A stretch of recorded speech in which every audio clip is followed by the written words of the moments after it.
Listen closely. This is not a story about kindness. It is not a fable about winning friends or warming hearts. What follows is a manual written in blood and silk, a treatise on the most elegant weapon ever devised by the human mind. The weapon is charm, and charm, true charm, is seduction with the sex removed. Consider that for a moment. Sex is chaos.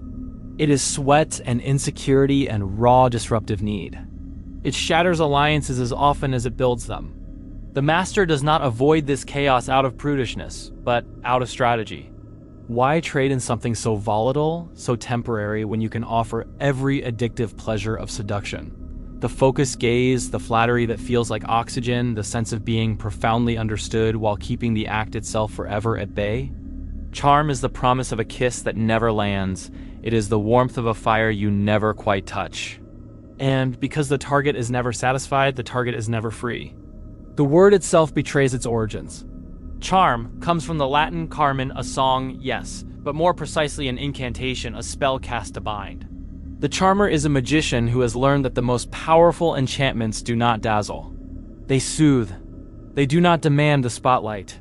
They become the spotlight, aimed not at themselves, but at the person standing before them. And here lies the first secret, the one that separates the amateur from the master. People do not fall in love with you. They fall in love with the version of themselves they become when they are with you. To charm is to hold up a mirror, but not just any mirror. This mirror does not reflect reality. It reflects desire.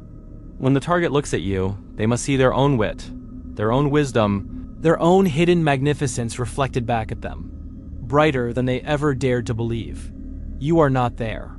You have vanished into the frame. Your opinions, your needs, your petty grievances, all of it must be sacrificed on the altar of their ego. Talk to a man about himself, and he will listen for hours. Talk to a woman about her deepest, unspoken aspirations, and she will follow you through fire. The charmer understands that vanity and self-esteem are not vices to be judged. They are pressure points to be massaged. But this requires subtlety. A heavy hand breaks the spell. You cannot flatter, obviously. The mind recoils from blatant manipulation. Instead, you must become like light diffused through gauze, not a harsh beam that exposes flaws, but a warm glow that smooths them away. Listen more than you speak. Observe. Let them talk, and as they talk, they will hand you the keys to their soul. They will reveal, in the spaces between their words, the wounds they carry, the validations they crave, the insecurities that keep them awake at night. You will catalog these not with a notebook, but with your attention. Then you will individualize. You will adapt. You will become a chameleon, shifting your colors to match their moods, their values, their language. If they are melancholy, you do not cheer them with false sunshine. You descend into the melancholy with them, showing them that you alone understand the weight they carry. If they are boisterous, you rise to meet their energy, never outpacing them, never dimming their light. This is the art of making them the star of the show. And once a man has tasted what it feels like to be the star in your personal theater, he will sell his kingdom to keep the curtain from falling. Now, consider the atmosphere you create. The world is full of people who arrive like storms complaining about their morning, arguing over trivialities, asserting their dominance with every breath. The charmer does none of this. The charmer is a source of pleasure, pure and simple. No one wants to hear about your problems. Your problems are boring. Your troubles are attacks on their patience. Instead, you become an escape. You are lighthearted when they are burdened. You are elegant when the world is vulgar. You are energetic when others are lethargic, because lethargy smells of death, and nothing repels faster than the stench of a bored soul. In politics, in love, in business, you do not offer reality. Reality is bitter medicine. You offer myth. You offer the grand narrative in which they are the hero. You do not ask for sacrifice. You make them feel good, and in feeling good, they open their wallets, their doors, and their defenses. But what of conflict? What of the antagonists, the jealous courtiers, the bitter rivals who would see you fall? The charmer does not fight. Fighting is for the clumsy and the desperate. When aggression rises against you, you do not meet it with force. You yield. You retreat like water around a stone, letting the stone believe it has won, even as the water slowly wears it smooth. You never criticize openly. Criticism makes people insecure. and insecure people become rigid, resistant, impossible to move. Instead, you plant ideas. You insinuate. You let them believe the solution was theirs all along. You bring antagonism into harmony not by conquering it, but by absorbing it, by indulging the monster until the monster grows lazy and forgets why it was angry. This is how you lull them. Charm is the hypnotist's swinging watch, and the more relaxed the target, the more pliable they become. Mirror them. Adapt to their rhythms. People are narcissists at their core. They are drawn to those who seem most like themselves. Share their tastes, echo their opinions, laugh when they laugh, and if they weep, you weep too, not because you feel their pain, but because you understand that shared emotion is the fastest route to trust. If you are an outsider, this works even better. Show that you have chosen their values, learned their language, adopted their customs. For them, these things are accidents of birth. For you, they are a choice, and that choice is immensely seductive. But never pester, never cling. Persistence is the opposite of charm. It breaks the relaxation, it shatters the dream. And when adversity strikes, when the world turns against you, when plans crumble, when enemies gather at the gates, this is your finest hour. Show calm, show self-possession. Let others fluster and rage and whine. You will be the still point in a turning world. Never show anger. Never complain. Never justify yourself. Justification is the noise of the weak. Instead, wear your setbacks like a mantle of magnanimity. Let them see you waiting, patient as a sphinx, as if you know destiny is about to deal you a better card. The contrast between their panic and your poise will bind them to you more tightly than any argument ever could. Then there is usefulness. Charm without substance is a flame without heat. It warms briefly and is forgotten. You must make yourself indispensable, but subtly. Build networks. Connect people. Be the bridge between the powerful and the ambitious, the lonely and the entertained. When you promise a favor, a contact, a better job, you must deliver. Anyone can make a promise. The charmer is distinguished by follow-through. In a world of bluff and smoke, real action is the ultimate enchantment. And when someone does you a favor, do not offer hollow thanks. Show gratitude concretely. Let them see that helping you yields tangible rewards. This makes them want to help you again. Let me tell you how this looks in the hands of a master.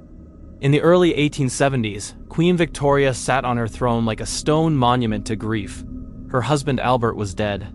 The world had told her she was too uneducated, too inexperienced to rule without him. She had believed them retreating into shadow, letting the monarchy grow cold and distant. Then came Benjamin Disraeli, a Jewish novelist with exotic features and flamboyant waistcoats. The last man anyone expected to melt the Ice Queen. He did not arrive with spreadsheets and policy briefs. He arrived as a gallant prince. He fell to one knee. He kissed her hand. He pledged his troth to the kindest of mistresses. And then he began to write. His reports to her were not dry memoranda. They were theatrical productions. He called her the Fairy Queen. He gave her enemies villainous code names. He compared a cabinet minister to St. Peter's Basilica, no one aware of his dimensions at first, but possessed of the elephant's sagacity. She blushed. She smiled. She, who had been told she was dull, was made to feel like Elizabeth I reborn. He sent her primroses, the simplest of flowers, with a note declaring that of all blooms, the primrose alone retains its beauty longest. She became addicted. She allowed him to sit in her presence, an unheard of privilege. She grew jealous when he spoke to another woman. She made him Earl of Beaconsfield. Disraeli had not seduced her body. He had seduced her ego. He had made her feel desirable as a woman and gifted as a monarch. And in doing so, he made her his. Or consider Pamela Churchill, a woman who understood that charm is a long game.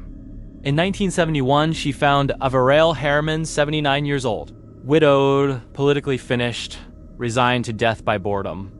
She had known him decades earlier in London during the war. She had listened to his problems then. She had befriended his daughter. She had been pleasant, attentive, a source of comfort while bombs fell. When they met again at a Washington party, she pulled him from his shell. She laughed at his jokes. She reminded him of his glory days. And then she showed him her world flowers everywhere, beautiful linens, meals prepared to his exact tastes. 8 weeks later, he married her. The politicians' wives called her a courtesan. They saw through her, but they came to her parties anyway. And at those parties, no one felt ignored. The least important guest would find Pamela listening to their story, sending them a note afterward, remembering their name. She made them feel powerful. She made herself useful, connecting them to exactly the right person across the globe. They emptied their wallets for her causes. They changed their minds about her. When Herman died, she was no longer a courtesan. She was the American ambassador to France. Then there is Zhou Enlai, the consummate chameleon. In 1936, Chiang Kai-shek, leader of the Nationalists, stubborn as stone, lay imprisoned by his own soldiers. They wanted him to unite with Mao against the Japanese. He refused. He would rather die than sign a humiliating agreement. Zhou Enlai visited him. He listened while Chiang ranted. He smiled. He said barely a word. And when the storm passed, Zhou spoke of honor. He said that to execute such a great man would be unthinkable. He released Chiang, sent him back to his own headquarters with his dignity intact. The other communists were outraged. They called it weakness. But Zhou understood. To force a man to sign is to make him your enemy forever. To execute him is to martyr him. But to charm him, to let him leave with his pride whole that plants a seed? Months later, Chiang signed the agreement. Not because he was compelled, but because he had been softened. He had been made to feel that the idea was his own. Years later, Zhou faced Stalin, who lectured Mao and offered nothing. Zhou arrived the next day. He drank their vodka. He agreed the Chinese had made mistakes. He praised Soviet guidance. He brought charts and diagrams, knowing the Russians loved order. The treaty was signed. In 1959, when Mao's Great Leap Forward starved the people, Zhou returned to his ancestral village and ordered the tombstones of his family removed so the land could be farmed. Sacrilege by Confucian standards. But everyone understood. If the leaders must suffer too, then perhaps the suffering was bearable. When Zhou died, millions mourned him who had never sought their adoration. He had charmed a nation by appearing to have no power at all. And finally, Catherine, not yet the great, but a 16-year-old German princess arriving in Russia without a word of the language, without a friend, married to a man who played with toy soldiers. Empress Elizabeth dominated the court. Her husband Peter was an infant in a man's body. Catherine did not fight. She did not scheme openly. She curtsied. She deferred. She waited. She learned Russian with such speed and beauty that peasants wept. She mourned Elizabeth with such theatrical piety that the people whispered she was more Russian than the Russians. When Peter grew abusive, when he threatened her, she did not rage. She remained silent. She remained dignified. And when the moment came, when Peter ordered her arrest and the soldiers rushed to her side, she put on her simplest morning gown, left her hair half undone, and let herself be carried to the barracks. The soldiers fell to their knees. They kissed the hem of her dress. She looked like the Madonna come to life. She said nothing. She let them carry her through the streets of St. Petersburg in a man's uniform, silent as a statue while the crowds cheered. Peter abdicated that night. Not a shot was fired. A whole revolution, enacted by patience and the appearance of passivity. Do you see? Charm is not weakness. It is weakness worn as a mask over infinite calculation.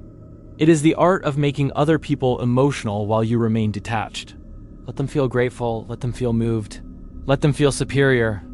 An emotional person is a distracted person. When a baby has grabbed a sharp knife, you do not wrestle for the blade, you stay calm. You offer candy. The baby drops the knife every time. But hear the warnings, for charm is not invincible. There are those who are immune, the cynics, the truly confident, who do not need your validation because they have already validated themselves. They will look at you and see only slipperiness, only deceit. They can make problems for you. The solution is numbers. Charm as many as possible. Secure your power through breadth. Catherine was kind to everyone she met, and that goodwill became an army when she needed it. And here's a subtle trick. Reveal one strategic flaw.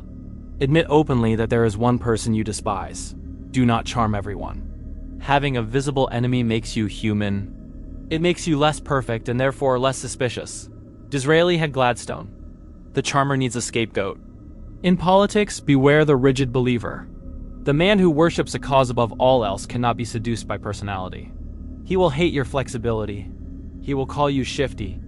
And you cannot be everywhere at once. Clinton could melt a senator in person, but he could not melt the entire chamber simultaneously. In times of crisis, when people hunger for something firm and unyielding, the charmer who offers only smoke and mirrors may find the crowd turning to the iron fist. Therefore, timing is everything. Know when to shine and know when to vanish. Know when to be the life of the party and know when to hibernate in shadow. The greatest charmers in history were also the greatest actors of inflexibility when the moment required it. Joe could play the hard communist when it suited him. Catherine could wait a decade for her throne. Never become the slave of your own spell. Charm must be a faucet you can turn on and off at will. If you cannot control it, it controls you. So here is the final image for you. The symbol of the charmer is the mirror. Your spirit holds that mirror up to others. When they look at you, they see themselves, their values, their tastes, their deepest vanities. They see a reflection so comfortable, so hypnotic, that they cannot look away. They fall in love with their own image, and because you are the one holding the mirror, they fall in love with you by extension. They never see what stands behind the glass. They never see the cold eyes watching. They never see the calculation. They only see themselves larger and more beautiful than life. That is the spell. That is the Carmen. Cast it well, and the world will kneel not because you demanded it, but because they will believe it was their idea all along,